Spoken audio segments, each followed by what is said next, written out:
morning.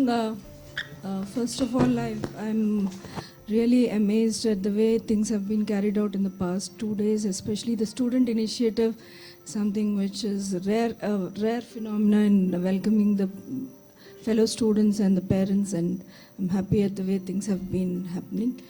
Also, I'm really happy at the way ma'am had spoken just now, Jayanti ma'am, about the importance of academics and other things. I'm actually very inquisitive about understanding that I understand it's a research institute, and after 2 years students will be attached to a guide and they will be working with them.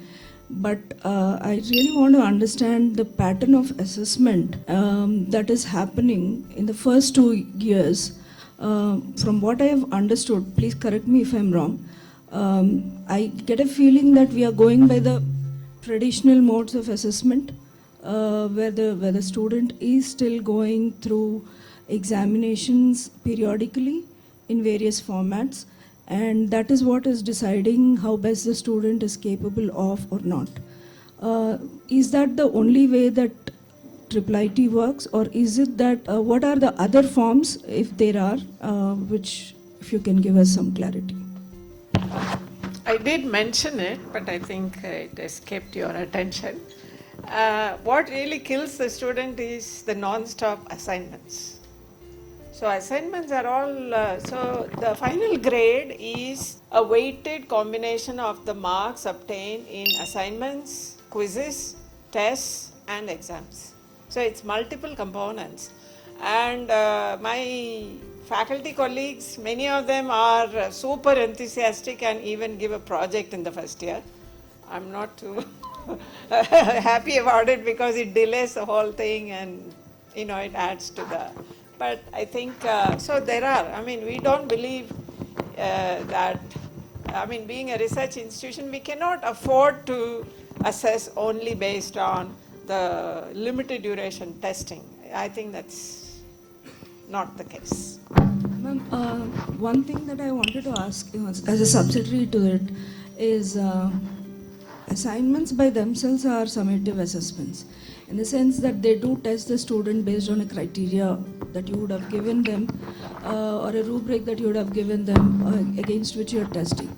My question is there any other way in which you would be assessing the student other than grading an assignment or an exam or a test? Is there any other way, and what is the weighting that the other ways get instead of the summative? Okay, in the first year, I think largely because of the numbers, because there are 300 students in a class. It's true in some courses which are meant for specific program, taken by only specific program students, they're smaller. So when you're dealing with large numbers, structured assessment is important and is most efficient way of doing it.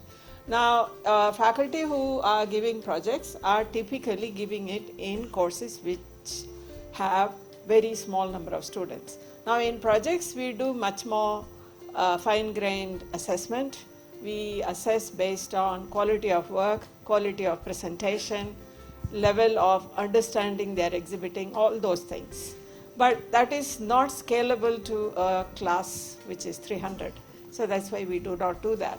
Now, as you go up in the years, in the electives, even if it is large, still has a project which is worth a lot, and they all work because that's how they learn and become confident. And any project component in a course is evaluated based on other things also, how they exhibit their understanding and whatever I said just now. But remember, in the first year, they are foundation courses. So the foundation has to be tested in these sort of structured manner. So one more question from 105. The next question will be from 205. So be ready. Right now we'll go 105. Okay. Yeah. So I'm Rohit, sir. And while we have heard a lot of good things about IIIT Hyderabad, since you specifically asked to raise some of the tough questions, so I thought I'll raise.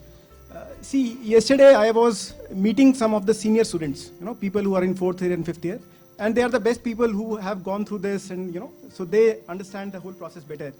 So there are two concerns which I heard from them. One was we talked about attendance, which is 85%. Now there was one concern whereby student said, although student has done exceptionally well in his course, and professor also agrees that student has done exceptionally well, because of some reason his attendance falls below 85%, which is beyond his control. Still, his grades are made lower. And on this, neither professor has control nor student has control. This is governed by, some academics body. Now, is there any exception to that? If student is really doing well, do you consider that? Question number 2 is, there are some students who say that, while internships is a great way of learning, a lot of other institutes offer that flexibility. Some people feel that, here, it depends on the advisor. If your advisor allows you, you can go and do internships. Otherwise, you have to do research. So what I feel is that, whatever you are learning at the institute is great, but sometimes outside experience also helps a lot, practical experience. So is it really a matter of concern that internships purely depends on the advisor, and a lot of times that flexibility is not offered to students? These are the two questions and concerns which I want to raise. Okay, thank you for taking my word and taking up this question. Yeah, so attendance issue is the most contentious issue between so-called administration and the students ever since it started. So we had, most universities have attendance like 75% or some number like that, below which you are off, you have failed the course, above which you are through.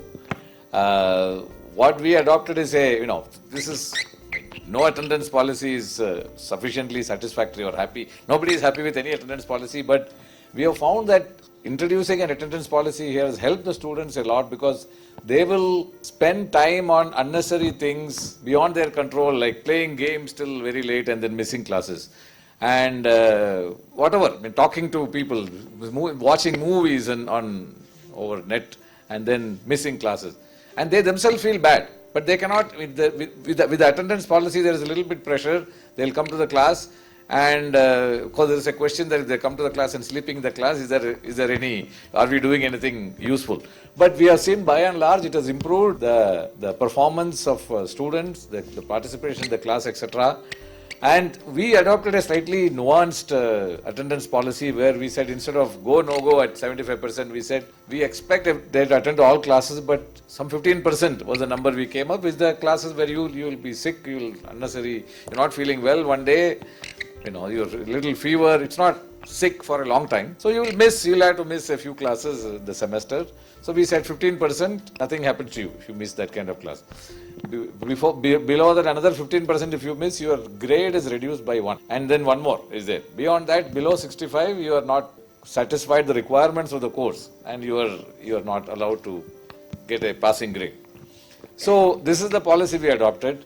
Now you can argue with this all the time, and I tell students that coming to the class is the only thing in your hand. Doing well in an exam, doing well in a test, that depends on a lot of things. But coming to the class, showing interest is well within your own hands, and why do you want not to do it? At the same time, some suggestions have come earlier, and we have policies, what we call responsible student option. This is one student says, I know this subject, or I'm really interested in the subject, but I know I've learned it here and there, whatever way. Don't force me to come to the class, but I will get a certain grade or above. B minus or above, which is not a very high grade, by the way. So, which means if you choose that option, your attendance is not counted. But if you get below B minus, you get an F. So you need to stand up. You can't have it both ways, right? I want to have the cake and eat it too. That you cannot do. So if somebody says, I'm confident, I will get this grade, I don't have to attend classes because I know this subject or whatever, I will learn elsewhere and have other things to do. So that option is there. Strangely, very, very few students take it. So I think the challenge at the beginning of the semester is not something they want to take. So we do have these small things, variants in the model, and I think they should take. The fact of attendance is not only about us seeing them in the class. It's also about participating in the class, making the class more lively, and for everybody's sake.